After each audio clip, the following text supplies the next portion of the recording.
Joining me now is a woman who will take on Leah McCourt. It's her first time on MMAsaga.com. Please welcome Janay Harding. Janay, thanks for joining me today. Thank you for having me. How are you? Not too bad. I'm on a time crunch. I said that pre-interview. Got to get my daughter horseback riding, so we'll get into this. Exactly. And you got to do what you got to do. I mean, you can't tell these guys, I got to go. Yeah, very true. So, Leah McCourt, we'll get right into the fight. First fight back after that victory that you had in your last fight. You'll take on Leah McCourt. Just let me know what you know about her and what this training camp's been like. Yeah, training camp hasn't really changed too much. I really stuck towards what I'm good at and just stayed towards my strengths.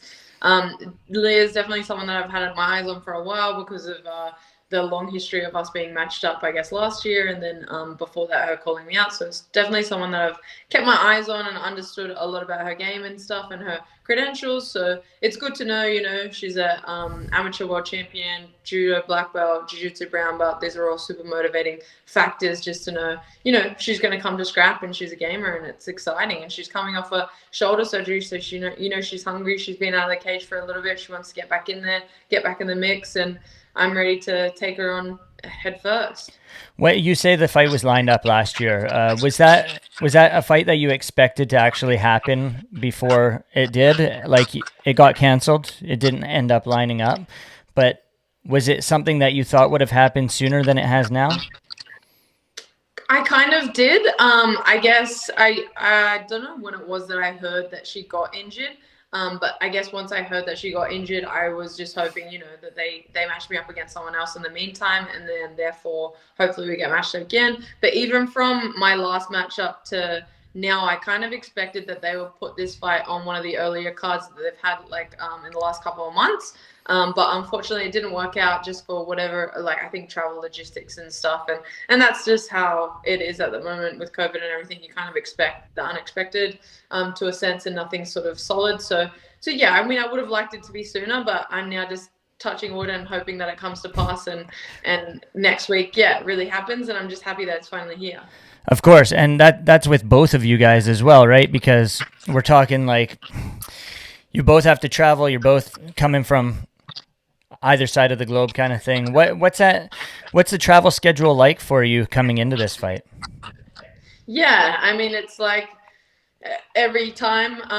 This will be my third time at the Mohegan, so at least I kind of know that route pretty well. I know the different airport options because it's like, for me, especially with COVID and everything, we don't just kind of stick to just Bradley. We kind of hope that maybe we can go to Boston or even New York, JFK. These are all options to go to and then drive from either of those locations, pretty much the same drive. So yeah, it's kind of like I'm used to it. I go straight. I got a really good route again.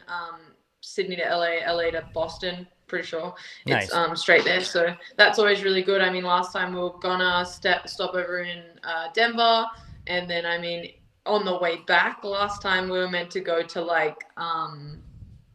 Abu Dhabi or something. Oh man. Then down to Bali and then back up to, I don't even know. If you got to stay in those places, it would have been cool. Yeah, it would have been cool if we got to hang out, but yeah, or maybe not. It was Qatar, and okay. That was just before there was bad things happening in Qatar airport, so it was kind of maybe not Qatar, but Bali for sure. I would have had a nice ending, post-fight stop over there. That would have been great. But yeah, I like the direct ones, especially with COVID and everything. We've got quarantine on the way back and everything like that. So yeah, travel's always one of those things that you just gotta take on the chin and do the best you can to organize the cut and the performance and everything around it and the sleep and everything, and just figure it out. And I'm lucky now. I'm pretty experienced going over to the US, so we'll just do it the same as last time. Now, you have been a pro since 2014, but I noticed in your post-fight speech after your last fight, you talked about, actually having in-ring experience, and you feel like your fight IQ has come higher. Talk about that a little bit, because I thought that was super interesting. You've been a pro for quite some time, and it took until 2020 to really realize that your fight IQ had grown. Yeah, definitely. It's something that I say because, I mean, as much as I was a pro early, I only had 3 amateur fights, and that's not a very big amateur record for, especially in comparison to these girls in the US. And then even someone like Leah, who got the opportunities to fight on the IMMAF, and I didn't have that opportunity. One, because Australia didn't even have an IMMAF team representing until about last year or the year before. And then I guess there was a New Zealand team that I wasn't allowed on because I'd had a pro boxing fight. So these things just kind of didn't work out for me. I didn't get that added experience. I did seek out experience within other disciplines like like Muay Thai and boxing, which was super beneficial for sure. But at the same time, it felt like after just a few fights, fighting high-level people on short notice or with less experience, and then moving over to Bellator kind of so early. I did say this recently in an interview. It was like my fight before my Bellator debut was in Hong Kong against like in front of like 1,000 people in a ring, and it was like random, and like I think I got paid like $500 or something. I don't even know. Like it was just like going from that contrast to going straight into like somewhere like Bellator against someone like I fought Amber Laybrock, and she'd fought in Invicta a heap of times against like Megan and all these like high level people. So it sort of just like was that difference. It was that kind of experience, getting the ring time, being in deep waters and stuff. I did all that learning and stuff on the job in Bellator. So I learned about the deep waters. I would have liked to, it sounds crazy, but I would have liked to just seen a few more different situations in fights so that I knew that when I was going into these like bigger fights that I'm going into now, that I'm ready for it. I know that, yeah, I've been in deep waters in this time. I've seen that. I've seen this weight cut. I've dealt with that kind of travel or whatever it was, whereas I was learning all these things and all these things within camp on the job in Bellator, which wasn't ideal, but now it's finally come together, and I think it's come together at the right time. It sounds like your mind game is pretty strong and on point. Is that something that you've trained throughout your career, or you've always been like that? It's something that I've definitely been conscious of throughout my career, but it's definitely something that I'm constantly forever building on, even now. But it's definitely something that I would put full accreditation to my last performance, just having confidence, just being confident in myself, backing myself. It's always something that I knew was the only thing that would let me down. I'm naturally quite talented. I pick things up really well. I'm a quick learner. I've got all these positive aspects genetically as well. Obviously, as we can see in the MMA scene, us Kiwis are doing very well and Australians are doing really well. So yeah, it's just like all these things. The main thing that I always wanted to get under control was my headspace, and just to make sure I was in the correct environment. I was always confident in my abilities, and I was always mindful. I think like, especially from my Bellator debut, I knew that I wasn't present during that fight. I was just in autopilot. And I mean, autopilot got me a 3-round slugfest, but it didn't get me this clean version of an athlete that I know I am and I know I'm capable of. And so therefore, I just never wanted to let myself down in that retrospect. And I just wanted to ensure that everything that I'm capable of shines through in each performance. And to do that, I think I had to get my headspace right. And I hopefully always forever building on it, but I do think I've definitely made leaps and bounds and progressing through that. Do you have a mental coach? Is that something you've ever thought of? It's something that I've thought of. It's not something that I've done. I've more kind of tried to seek out the aspects that I think hinder my mindset. So even like counseling, I mean, I did a little bit of psychology and stuff just for like general like personal issues. And then I guess on my own accord, I just seeked out a lot of like mindfulness training. I did a little bit more yoga. I did a little bit more meditation.